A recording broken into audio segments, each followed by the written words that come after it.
Hello, everybody. Bruce Bode here with Endless Potential Counseling with your Wednesday morning refresher. So glad you could join me this morning. I hope you're having a great week so far.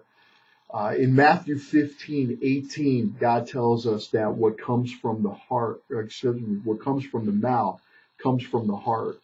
And that is so true. I see that so often in the couples that I counsel with and the different companies and organizations that I consult with, that how we say things and the words that come from our mouths can be really hurtful or they can be truly uplifting.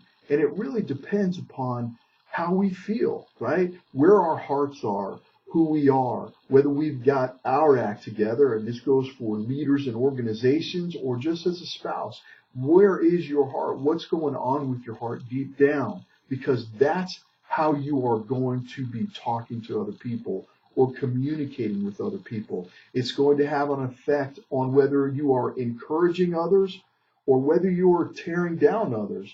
And oftentimes when we say words that aren't edifying, that they tear people down, and sometimes we don't even know it. So that's why it's critically important that we make sure that our hearts are right, that our hearts are in the right place, that we have a sense of purpose, that we have a sense of knowing what we're supposed to be doing, that we have a sense of knowing who our spouse is, what they're all about, and how they love us. And more importantly, when it comes to our spouses or anybody, how are we speaking to the children of God? Because in the end, that's what it's all about. We are all God's children, and we need to be treating each other that way and speaking to each other that way. So I want to challenge you to think about the words that come from your mouth. Are they being used to encourage somebody, or are they being used to tear somebody down? What I tell my folks in the marriage counseling that I do, you have a choice every day. You're making one of two decisions.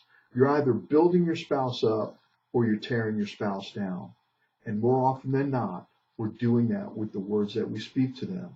For you folks that are in organizations and ministry or corporations and are leaders, think about that. Your words are either going to be lifting up your folks or tearing them down.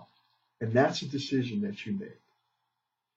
I hope you think long and hard about the words that you use, where your hearts are, the purpose that you have, and what you want to communicate on a daily basis.